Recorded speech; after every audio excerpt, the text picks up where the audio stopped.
Shalom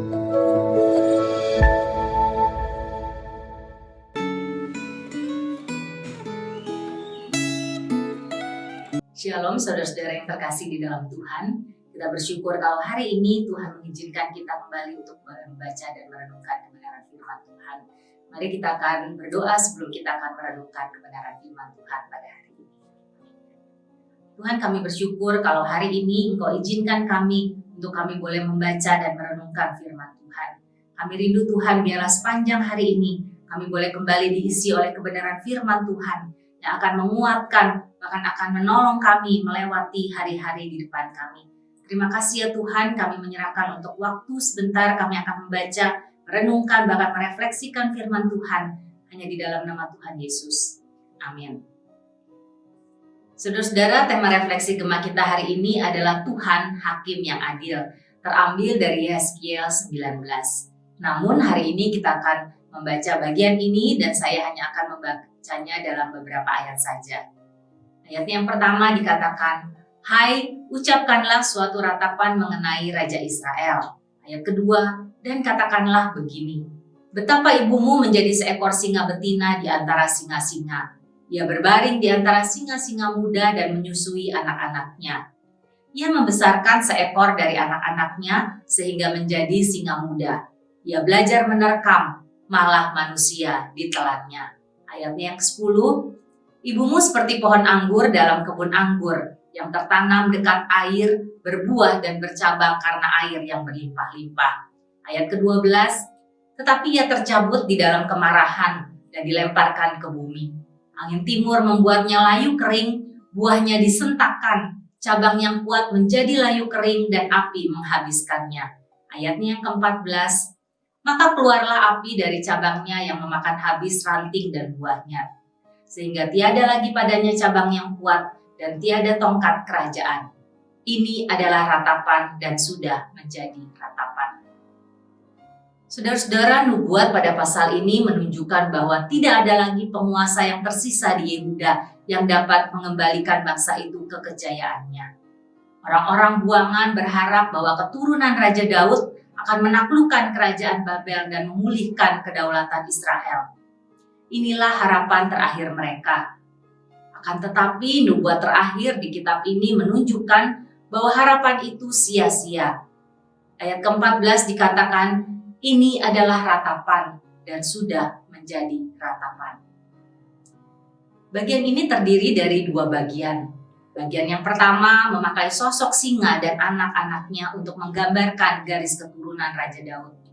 Bagian kedua memakai sosok pohon anggur untuk menggambarkan kerajaan Yehuda, termasuk cabang atau raja terakhirnya yang kuat. Saudara, Nabi Yeskiel menggambarkan raja-raja Yehuda sebagai seekor singa betina. Singa betina ini bertanggung jawab untuk menghasilkan dan memelihara anak singa muda. Salah satu anak singa tumbuh besar dan akhirnya merobek mangsanya serta melukai orang-orang. Akan tetapi dia tertangkap lalu dibawa sebagai tawanan ke Mesir. Inilah gambaran nasib Raja Yoahas yang melakukan kejahatan dengan menindas orang-orang di kerajaannya sendiri secara tidak adil.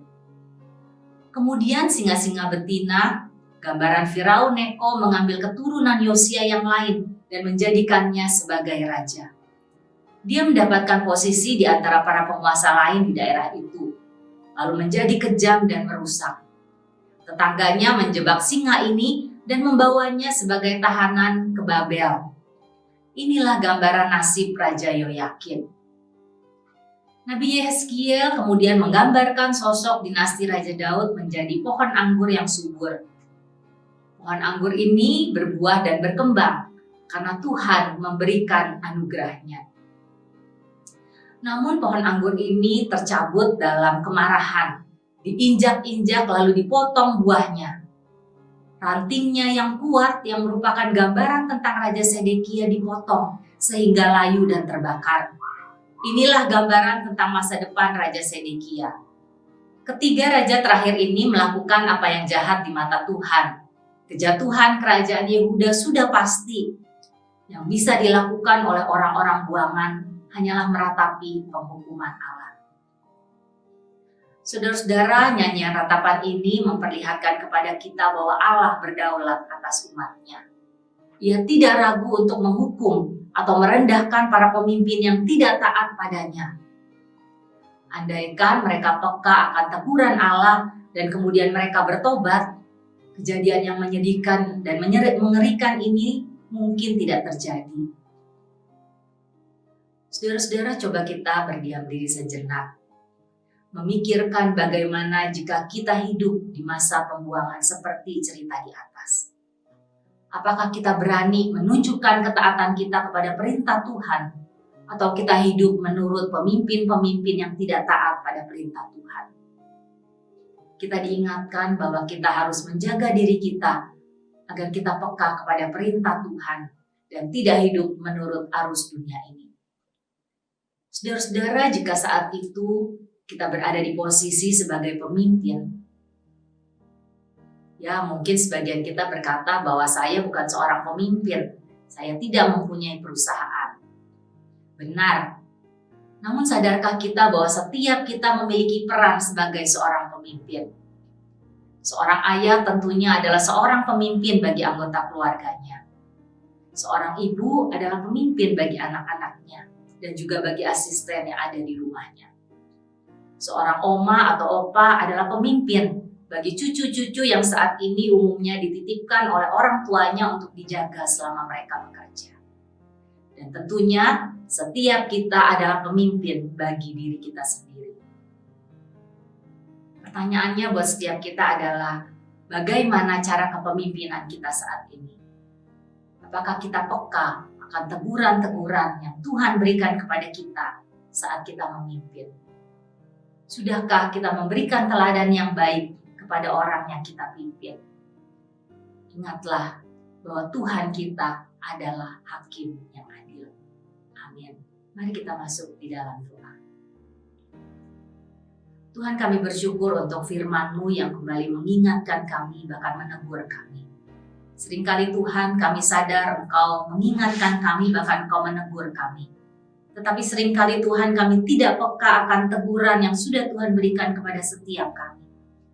Seringkali Tuhan, kami berjalan sendiri, kami tidak taat akan perintah Tuhan. Tuhan, tolong biarlah lewat perenungan firman Tuhan hari ini, kami kembali diingatkan Tuhan, bahwa Engkau adalah hakim yang adil. Kami mau belajar Tuhan, menjadi pemimpin bagi diri kami sendiri dengan bertanggung jawab, memimpin dengan benar. Bahkan ketika Engkau mempercayakan kami menjadi pemimpin di dalam bidang kami masing-masing, biarlah Tuhan kami juga boleh peka akan pimpinan Tuhan. Kami mau menjadi pemimpin Tuhan yang takut akan Tuhan. Kami menyerahkan Tuhan untuk sepanjang hari ini. Biarlah Tuhan boleh memampukan kami untuk kami boleh berjalan sesuai dengan rencana dan kehendak Tuhan. Hanya di dalam nama Tuhan Yesus kami telah berdoa. Amin. Tuhan Yesus memberkati.